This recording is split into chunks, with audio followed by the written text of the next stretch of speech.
하나님께서 이사야 선지자를 통해서 어떠한 분들이 존귀한 자임을 선포해 주고 계십니다. 오늘 이곳에 모인 모든 선교사님들, 목사님들, 또한 사회자님들 바로 하나님께서 인정하시는 가장 존귀한 분들입니다. 동의하십니까? 네. 감사합니다.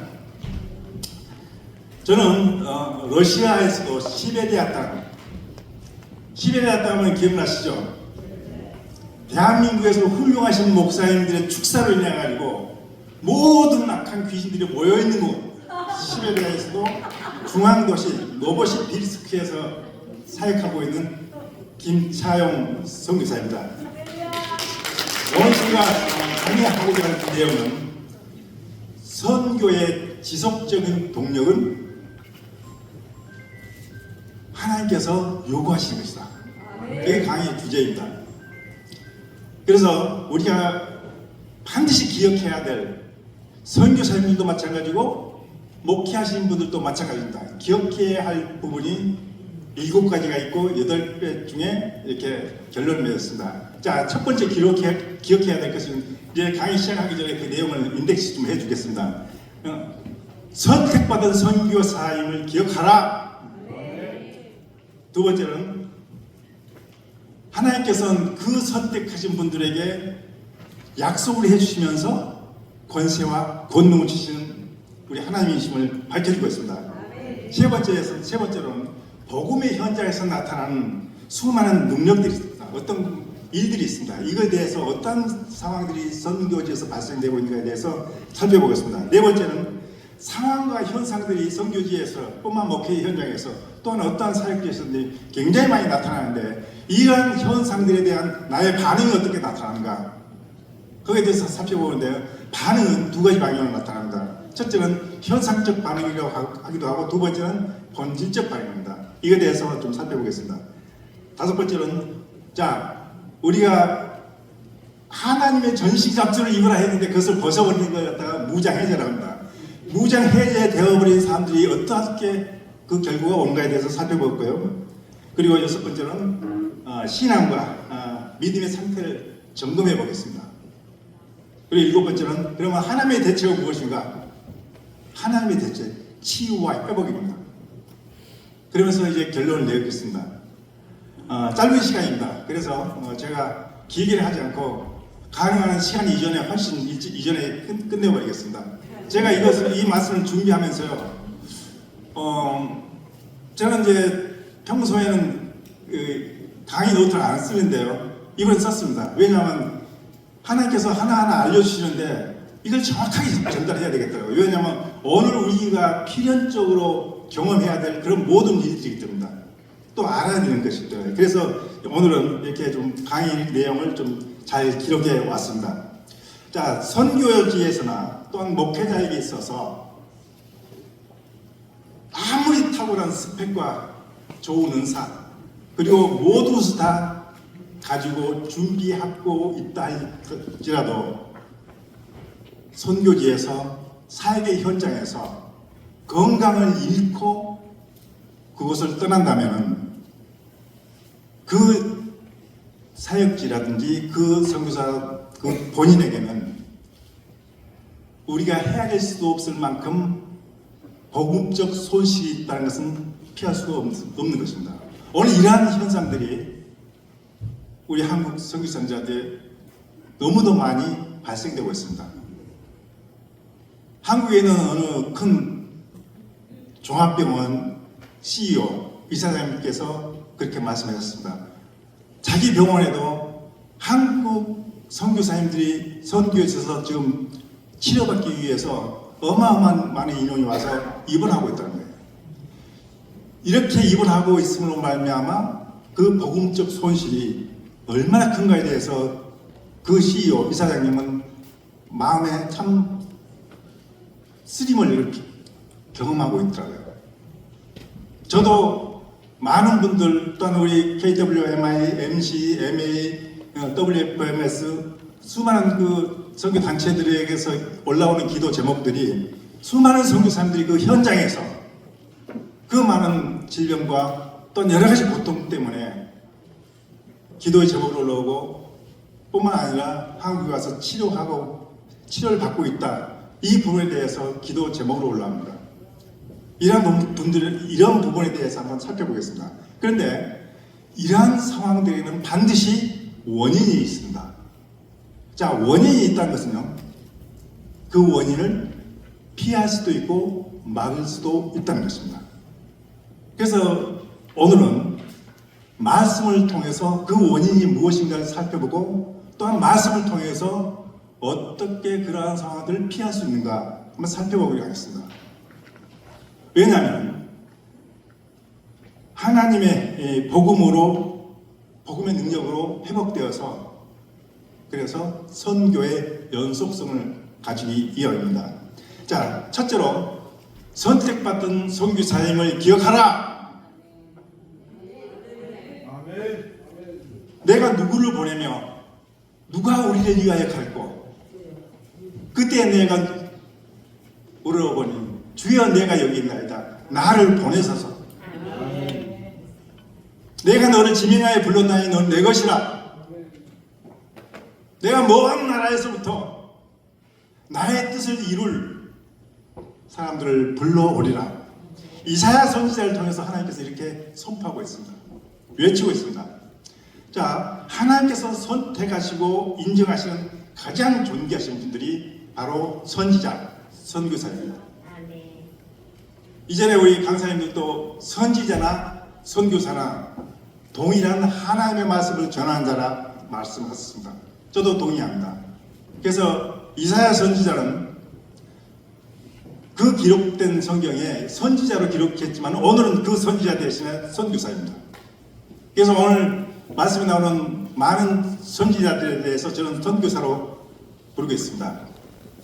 자, 하나님께서 선택하신 그런 인정하고 선택하신 분들, 어떤 분들입니까? 또한 무엇을 위해서, 왜 나를 불렀을까요? 하나님 나라의 복음을 위해서, 천국이 있으면 세상에 선포하기 위해서, 그리고 하나님께서는 잃어버린 자기 백성들을 다시 찾기 위해서 선택했던 것입니다. 왜 그럴까요? 하나님의 생명이 그들에게 있기 때문이었습니다. 하나님은 그 생명을 얼마나 존귀하게 여기고 얼마나 귀하게 여기신지를 바로 나를 불렀다는 그 사실에서 증거하고 있습니다. 자, 그런데요, 선택할 때는요 반드시 근거가 있습니다. 아무나 선택하지 않습니다. 그래서 하나님께서는 선교사를 선택하고 부를 때는 반드시 예정되어 있는 사람들을 부른다는 것입니다. 예정되어 있다는 것은, 오늘 여러분들이 이곳에 앉아있다는 것은 이미 하나님께서는 예정하신 여러분들임을 말씀을 통해서 한번 살펴봅시다. 그래서 예레미야서 1장 5절에 보면, 내가 너를 모태에 짓기 전에 너를 알았고, 너가 배에서 나오기 전에 내가 너를 성별하였고, 내가 너를 여러 나라의 선지자로 세웠노라 했어.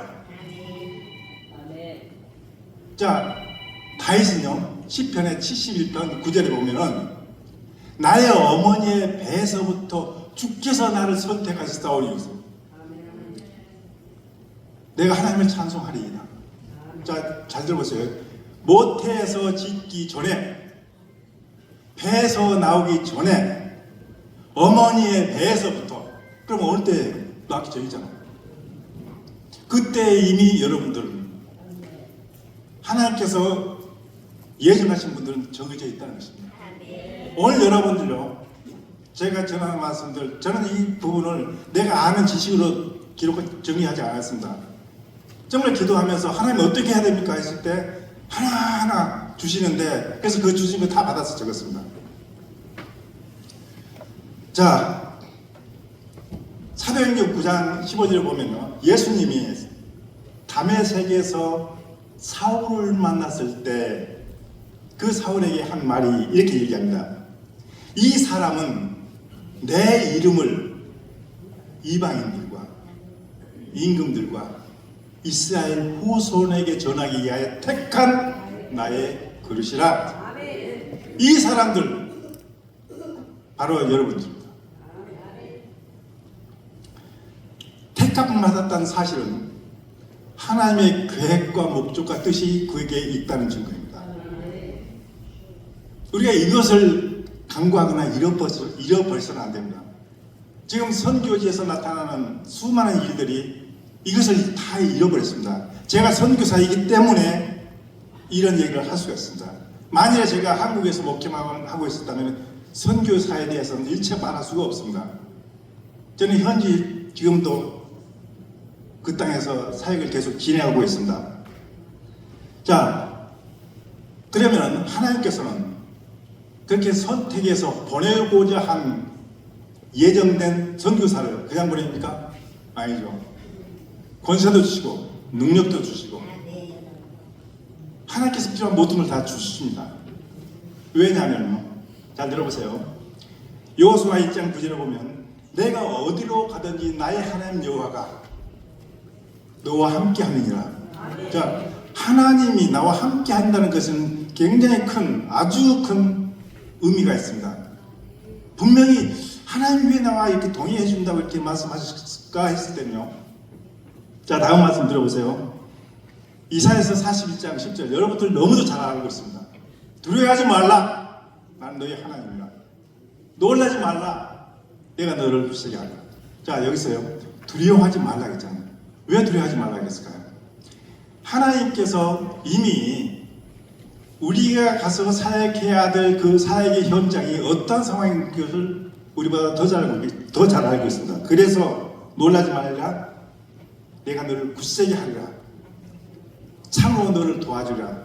그러시면서 하신 말씀이 참으로 나의 의로운 오른손으로 너를 붙들리라 하셨다. 여기에서요. 의로운 오른손이라 했던 것은요.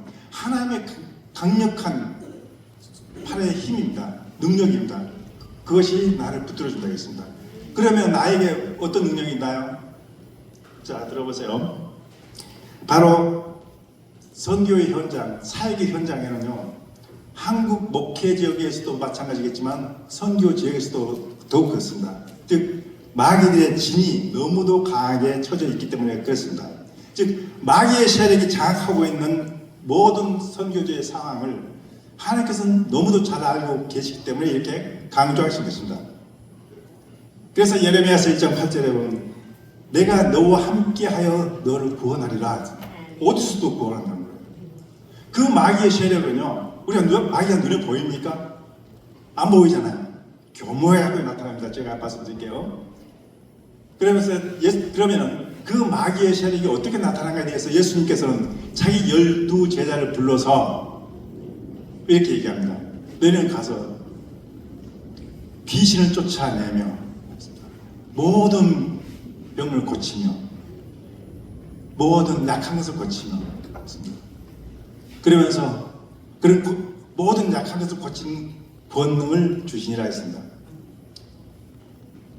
바로 모든 귀신들, 더러운 귀신들을 쫓아내며 바로 선교지에도 그렇고 어느 사역지에서도 귀신의 역사는 여러 형태로 나타납니다. 이런 귀신들, 제가 러버시빌스크 들어갔을 때 정말 귀신 들려서 어느 집회 장소에서 집회를 뒤집어 버릴 만한 어떤 사건이 발생했어요. 귀신 들린 할머니가 와서 자기 딸 손녀딸 이제 초등학교 다니는 손녀딸을 한 손으로 번쩍 들고 야단을 치는데 두 눈에서 불이 튀어나오더라고요. 이게 바로 귀신들의 역사입니다. 그 귀신들이 하나님의 권세의 능력으로 나간 선교사 앞에서 꼼짝하겠어요? 그냥 나가버리더라고요. 그리고 사도행전 1장 8절에서는 이렇게 얘기합니다. 너무도 잘 아는 얘기죠. 오직 성령이 너희에게 임하시면 너희가 권능을 받고 그렇잖아요. 권능을 받는다겠습니다. 그러면서 사마리아와 땅 끝까지 이르는 내 증인이 되리라. 이 말씀이요. 단순한 우리가 항상 잘 알고 있고 외우고 있고 또 우리가 선포하고 있지만 이 말씀이 나에게 실제가 되느냐 이거에 대해서 우리는 생각해 봐야 됩니다. 그래서 오늘날 선교지에서의 그 영적 상황은 귀신들 텃밭입니다. 그리고 그곳에는 수많은 병든 사람들이 있습니다. 이것을 고쳐야 하겠습니다. 왜냐하면 하나님의 자기 백성들이기 때문에 그렇습니다. 자, 그런데요, 세 번째로 복음의 현장에서 나타나는 이제 상황들에 대해서 한번 문제들에 대해서 살펴보겠습니다. 이 복음의 현장에서 나타난 문제들을 정확하게 우리가 인식하고 있어야 패하지 않습니다. 넘어지지 않습니다. 이것을 인지하지 못할 때 내가 당합니다. 즉 마귀의 역사는 복음의 현장에서 더욱 치열하게, 더욱 강하게 역사하고 있습니다. 왜냐하면 마귀들이 이미 자기들이 쳐놓은 영역에 누가 들어왔기 때문에 하나님의 권세가 들어왔기 때문이었습니다. 그래서 선교의 현장에서는 영적 전쟁터라 하기도 하고 최전선이라고 그러죠. 전쟁터의 최전선, 프론트라고 해요. 바로 마귀들과 싸워야 될 우리 선교사님들에게 있는 권세, 이것하고 막 붙기 때문에 그렇습니다. 자, 그러면 한번 그 선교지에 어떠한 현상들이 있는가 한번 살펴봅시다. 근데 이것은 선교지뿐만 아니라요, 교회 내에서도 있습니다. 한국 내에서도 있습니다. 이것을 우리가 간과해 버릴 때에 문제가 발생된다는 것입니다. 그래서 마귀는요, 사람들 사이에서 아주 교묘하게 그 관계로서 역사하는데요, 사람들을 통해서 합니다. 초임 선교사들에 대해서요, 초임 선교사님들, 그 초임 선교사들을 어떻게 대하는가? 이제 내 쫄다고 한 명 왔다. 그래서 그 초임 선교사들에 대해서 자기 종 부리듯이 부립니다. 너무 무시합니다. 뿐만 아니라 죄송합니다만 시니어 선교사님들에 대해 시니어 선교사님들 자기들의 권위의식 대단합니다. 제가 시베리아 땅에 들어갔을 때 몇 년 전에 와 계신 선교사님들이 있더라고요. 그 선교사님들 앞에 가지도 못했어요. 제가 반갑습니다 하고 어느 여자 선교사님한테 손을 내밀었더니 손등을 쳐버리더라고요. 그러면 내가 말씀에 서 있지 않으면 대번에 시험 들어오는가. 반갑습니다 하고 손을 내밀었더니 손바닥을 쳐버렸죠. 이게 바로 선임 선교사들의 권위의식 뿐만 아니라 어떤 모임이라든지 회의 때 자기의 의견과 좀 달랐을 때 이때는 바로 어떻게 그 현상들이 나타나는가? 비방합니다. 그리고 분리시켜버리죠. 참 가슴 아픈 사실이지만 초임 선교사들이라든지 아니면 스펙이 낮은 선교사들이 있습니다. 유학파들 많이 있습니다. 명문대 출신들 많이 있습니다. 선교사님들 중에요. 또 교단이 아주 이름 있는 유명한 교단에 속한 선교사님들이 있는가 반면 그렇지 못한 그러한 선교사님들도 있습니다. 여기는 굉장히 큰 벽이 있습니다. 자, 왜 그럴까요? 바로 마귀들은요, 귀신들은 그러한 사람들을 통해서 간사하게 이것을 역사하고 있다는 것입니다. 어떻게 하는가? 나누이고 분리시키고 그리고 서로 헤어지게 하는 것, 단합을 못하게 하는 것이 마귀의 계략입니다. 즉 하나 되게 하나님께서 분명히 하나다라 했는데 하나 되게 하는 것을 파하려고 하는, 분리시키는 마귀의 괴락인 것입니다. 그래서 사도 바울은 에베소서 4장 25절부터 31절까지 어떻게 말씀하고 있냐면 거짓 것은 좀 버려라. 그리고 분을 내어도 좀 화를 내지 말라. 성령을 근심하지 하지 말라. 그리고 모든 악의를 버려라. 악한 생각과 그 의도들을 버리라. 이게 만연해 있습니다. 다 그렇다는 것은 아닙니다. 일부분은 지금도 그러한 일들이 관행적으로 이루어지고 있습니다. 아마 한국 교회 내에서도 그런 부분은 있을 것입니다. 그래서 이러한 상황들은 결정적으로 우리 선교사님들에게 인내하기 힘든 최악의 감정과 스트레스를 만들어냅니다. 그리고 마음에 큰 상처를 남기면서 어떻게 하는가? 결과적으로 선교지 옮겨야 되겠다. 아니면은 위축이 되어버려요. 그리고 사람들을 피하게 되는 문을 닫아버립니다. 이런 현상들이 사실 있습니다. 제가 시베리아 땅에 들어갔을 때 그런 현상들이 너무도 많았어요. 어떤 선교사님한테 전화합니다. 선교사님 나 이거 좀 구하고 싶은데 어디 가면 구할 수 있을까요? 왜 내한테 물어봐? 본인이 찾아야지. 우리도 여기 왔을 때 어떻게 해서 그걸 찾아야 돼? 공짜로 알려달라고 알아서 찾으세요. 딱 들어버립니다. 이게 바로 선임 선교사들에 대한 그분들의 권위 의식 때문에 그렇습니다. 안 알려주겠다 이거예요. 자, 이런 일을 들면 이유가 있습니다. 하나님께서 선택하시고 인정받고 존귀한 선교사들이라는 이 사실 자체를 잃어버렸기 때문에 그렇습니다. 저거는 하나님께서 보내신 분이야. 이걸 그런 생각이 없기 때문에 그렇게 대합니다. 근데 하나님께서는요, 그렇게 한 분 한 분을 존귀한 자로 여겨서 보내실 때 자존감을 살려주는데요. 어떻게 자존감 살려주냐면 내가 너를 여러 나라의 선지자로 세워놓으라. 하나님이 인정해 주시는 존귀한 자, 자존감을 살려주잖아요. 그 자존감을 여지없이 못 이겨버리는 사람들이 바로 동료들이 그랬다는 것입니다. 그러면은 성경에도 그렇게 있어요. 이런 부분에 대해서요. 그럼 그 동료들은 왜 그런가? 그것을 하나님이 선택해서 자기를 보냈다는 것을 알지만 저 사람들 그렇게 안 보기 때문에 그렇습니다.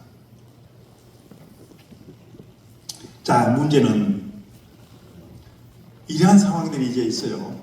이것이 다가 아니에요. 이런 상황들이 있는데 이러한 상황들에 대한 나의 반응이 어떻게 나타나야 되는가? 두 가지가 되겠죠. 현상적 반응과 본질적 반응. 현상적 반응이 뭐냐면 하나님께서 가장 싫어하는 것, 남 탓하는 것, 핑계대는 것, 변명하는 것입니다. 이것을 서슴없이 합니다. 이것 때문에, 저것 때문에, 이러한 문제 때문에 저러한 상황은 문제가 많습니다. 모든 상황들을 탓합니다. 이래서 안 되고 저래서 안 되고 저렇기 때문에 이렇기 때문에 하나님께서 가장 싫어하는 사람들이 이런 사람들인데 이러한 사람들의 특징은 현상적 반응을 합니다. 왜냐하면 현상만 보고 판단하기 때문에 그렇습니다. 자, 일단 하나님께서 눈 감고 계십니까? 주무시고 계십니까? 사역의 현장에서 때에 따라서는 이런 사건도 나타날 수도 있고 저런 일도 발생될 수도 있고 어떤 상황이 어떤 정치적인 상황, 경제적인 상황, 어떤 사회적인 상황 모든 상황들이 나타날 수는 있습니다. 그러나 이때 우리는 무엇을 먼저 보는가? 무엇을 먼저 보는가? 이 사건에 대한 나의 반응이 어떻게 나타나는가? 우리 여러분도 기억해야 될 것은요. 어떤 사건에 대한 어떤 일에 대한 나의 반응은 하나님께서 나에 대한 다음 계획을 세우느냐 세우지 않느냐 여기서 결정이 됩니다. 사건의 현상만 바라보는 그 사람은요. 그 현상에만 집중하게 되어 있습니다. 그러면 스스로 무너질 수밖에 없습니다. 시편 94편 9절에 귀를 지으신 이가 듣지 아니하시랴?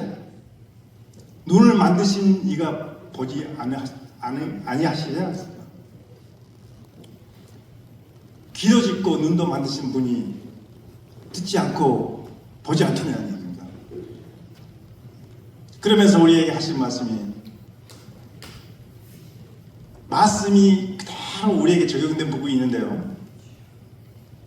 민수기 14장 28절에 내가 내 생명을 두고 맹세하노니 너희 말이 내 귀에 들린 그대로 내가 너에게 시행하려 했습니다. 신기한 일이 나타납니다. 한 가지 예를 들어볼게요. 중국에서 추방당해서 노베스피스트 온 우리 선교사님 한 분이 있었어요. 내가 여러분들이 계셨어요. 근데 한 분 선교사님이 자꾸 어떤 얘기를 하냐면요. 추방당했다. 그래서 제가 야단을 쳤습니다.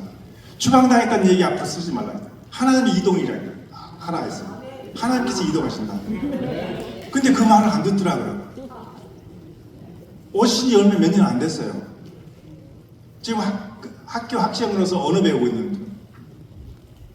그런데 신기한 일이 나타나는데요. 그분이 올해 추방을 당해버렸어요.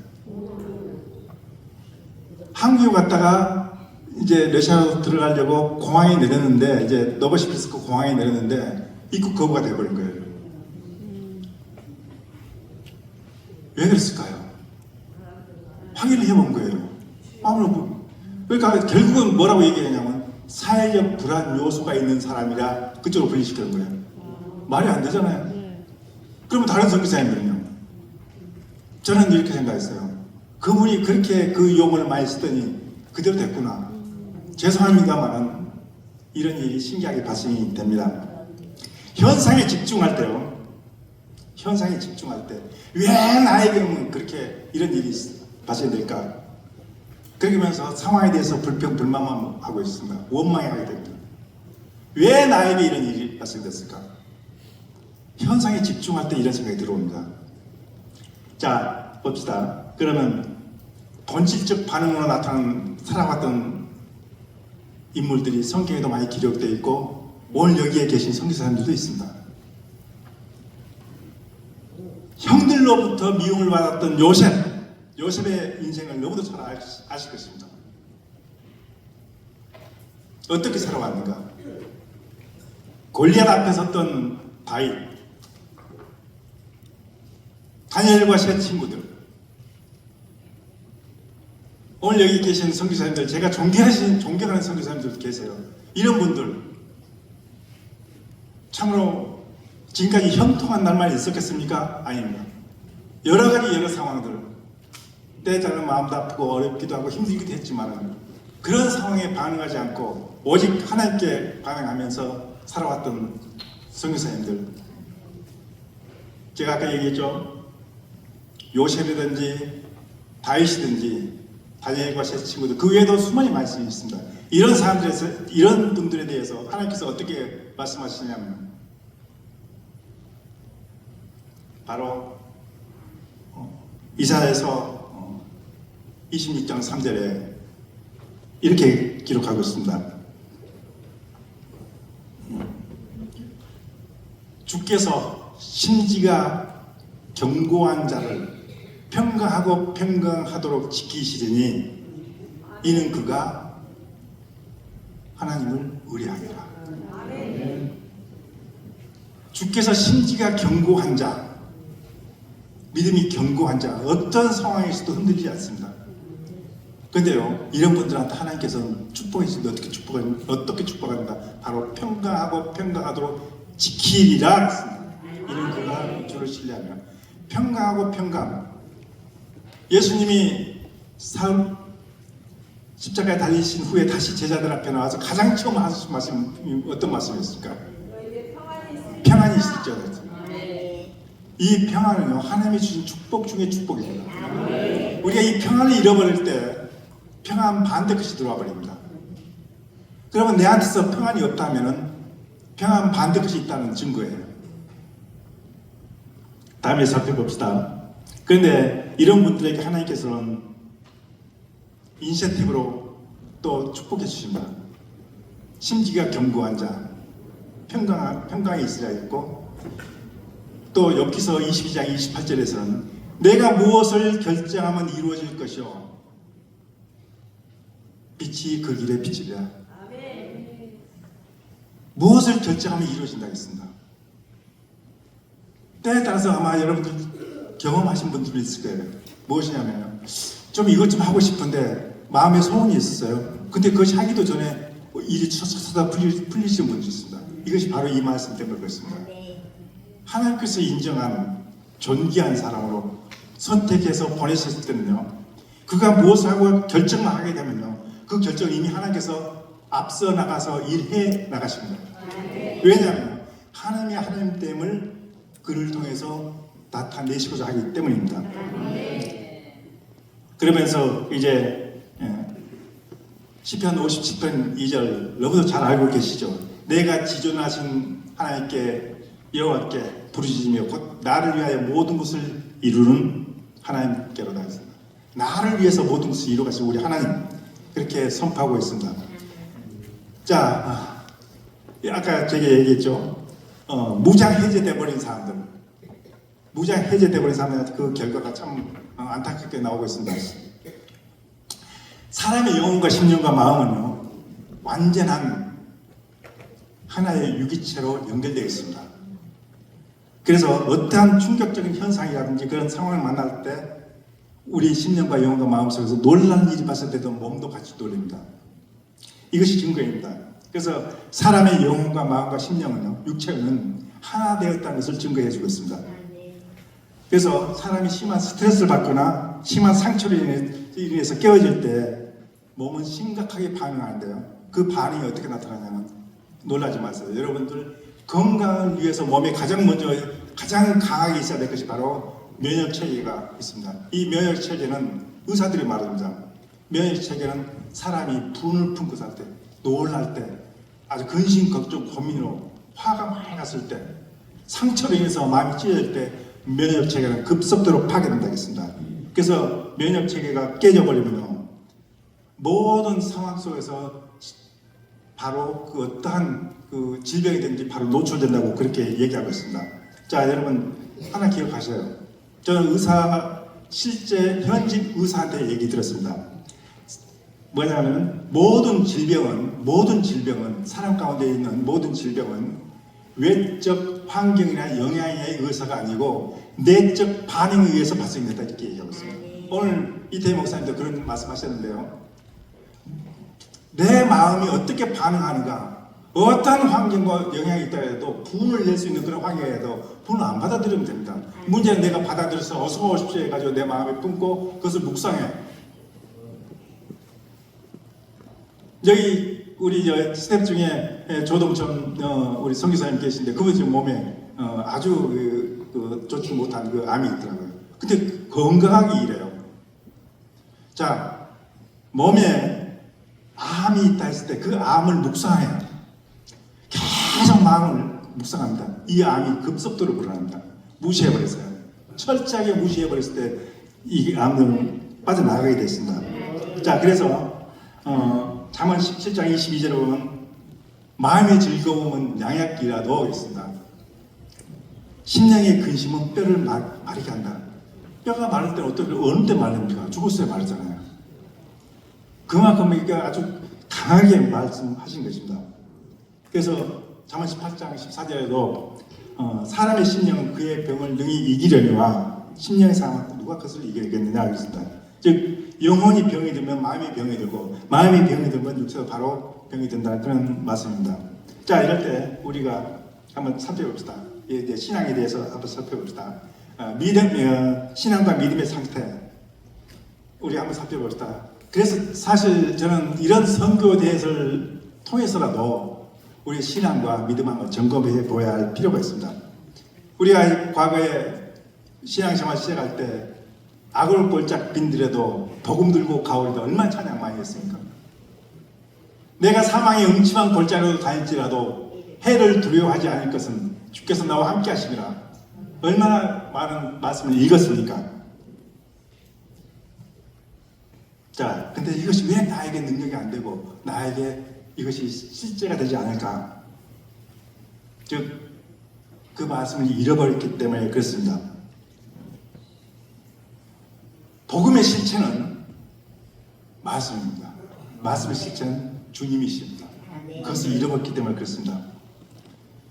선교사들을 괴롭힌 사람들은 누구고 괴롭힘을 당한 사람들은 누구입니까? 너희 안에 이 마음을 품으라. 곧 예수 그리스도의 마음이 있는데 이 마음을 품은 사람들이 적다는 것이죠. 하나님의 약속의 말씀과 그 주님을 잃어버린 증거입니다. 신앙의 실체는 폭풍 속에서 마주하게 됩니다. 자신의 믿음과 신앙은 스스로 점검할 수도 없고 확인할 길도 없습니다. 다만 나에게 실체가 되는 폭풍 같은 환란이라든지 그런 고난의 한계에 이르렀을 때 비로소 나의 신앙의 실체를 발견하게 된다는 것입니다. 내 신앙의 실체를 정확하게 알 수가 없어요. 폭풍 같은 그런 환란, 고난의 한계에 이르렀을 때 내가 여기서 어떻게 반응하는가, 거기에서 나의 신앙의 실체를 발견하게 된다는 것입니다. 그래서 에베소서 6장 10에서 17절까지 사도 바울이 이렇게 이어집니다. 하나님의 전신갑주를 입으라. 우리의 시험은 혈과 육에 대한 것이 아니다. 진리로 너희 헐길 띠라. 평안의 복음으로 신을 신으라. 그리고 믿음의 방패를 가지라. 그리고 구원의 투구와 성령의 검 곧 하나님의 말씀을 가지라 했습니다. 이거에서 우리가 무장 해제되면 이것이 다 없어져 버립니다. 그래서 무장 해제돼 버리면 상황에 따라 반응할 수밖에 없는 그런 사람이 됩니다. 세상의 영적 구조는 두 가지로 나뉘었습니다. 어둠의 세상 주관자들 그리고 하나님 나라의 권세 이 두 가지 외에는 없습니다.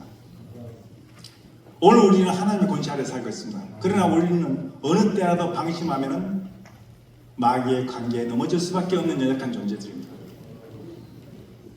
그래서 왜 나에게 이렇게 안 되었는가, 나는 안 될까 했을 때 바로 하나님의 전신갑주를 벗어버렸기 때문이었습니다. 그런데 문제는 자기는 잊고 있다고 생각합니다. 나는 다 알고 있다. 가장 먼저 넘어지더라고요. 그래서 선교사는 복음의 현장에서 더 담대하고 믿음의 방패로서 무장해서 어떤 상황과 현상이 있다 할지라도 그것을 능히 이겨야 되는데 오히려 스스로 넘어지고 있습니다. 그래서 문제만 더 크게 바라보고 있는 것입니다. 하나님보다도 문제가 더 커요. 저는 그런 분들 많이 만났습니다. 주님께서는 이때 이렇게 말씀하십니다. 너희가 세상에서 환난을 당하다 담대하라. 내가 세상을 이겨놓으라 했습니다. 오직 너희 하나님의 사람아 이것들을 피하고 의와 경건과 믿음과 사랑과 인내와 온유를 따르라. 이걸 잃어버립니다. 그래서 사람들과 사회에서 그 관계에서 문제 많이 나타나고 있다는 것입니다. 자, 하나님의 대책 치유와 회복입니다. 예수님께서 개입하도록 하라. 하나님의 말씀이 나에게 사건이 되게 하라. 하나님의 말씀이 나에게 사건이 되어야 되는데 그 사건을 못 만들고 있는 거예요. 예수님 만나면 치유가 됩니다. 베데스다 연못가에 누워있던 38년 된 병자 예수님 만나면서 바로 치유와 회복이 됐습니다. 복음의 현상 속에서 나타나는 수많은 모든 불의한 문제들인지 그런 현상들은 사실 마귀들이 사람들을 넘어뜨리려고 하는 계획이며 도구들입니다. 이러한 현상을 복음의 시각으로 보지 않으면 현상만 보이게 됐습니다. 복음의 시각, 주님의 눈으로 보면요, 즉 복음의 시각으로 보면 그 문제의 본질을 볼 수가 있습니다. 보입니다. 그러면 그 복음의 시각으로 보았을 때 그 문제의 본질이 어떻게 보입니까? 아, 이것들은 다 허상이구나. 가짜들이구나. 그래서 이길 수도 있고 피할 수도 있습니다.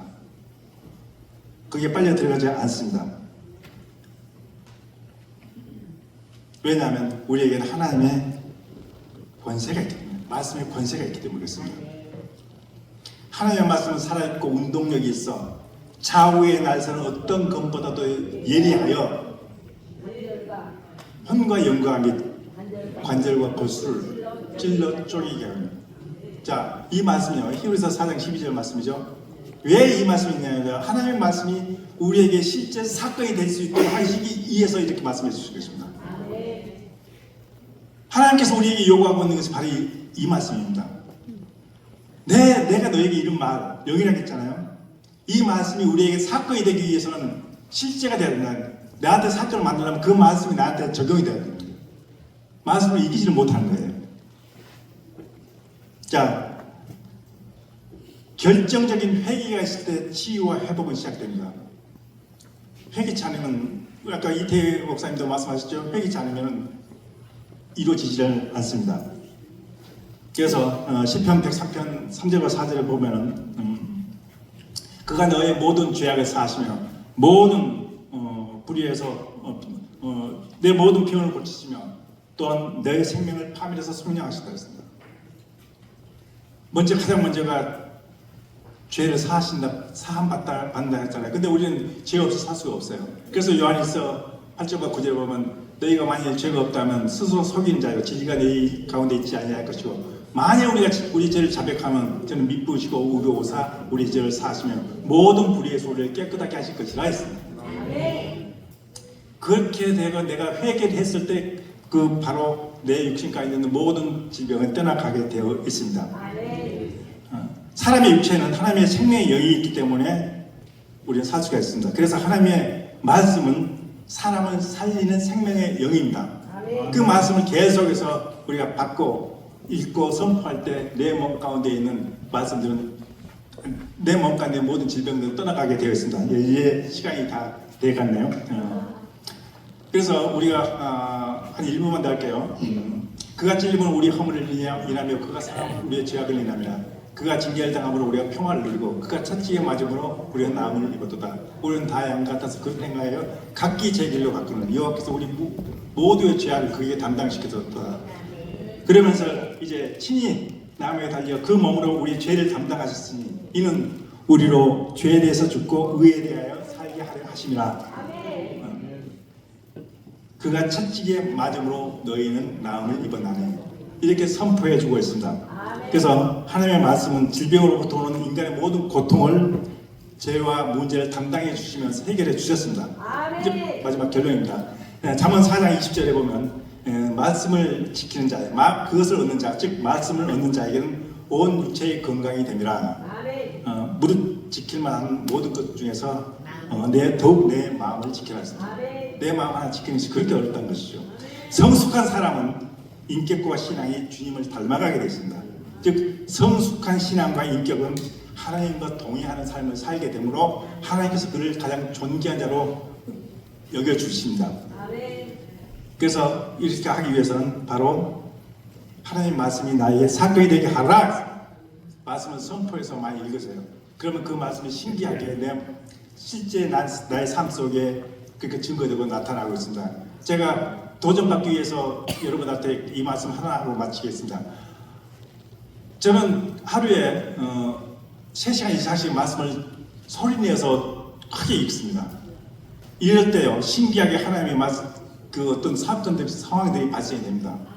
이 말씀을 눈으로 읽지 말고 소리내어서 정도 가세요. 이사야서 34장 16절에 너는 여호와 책을 자세히 읽어봐라 했잖아요. 빨리 읽어봐라 말 안 했어요. 자세히 읽어봐라 했어요.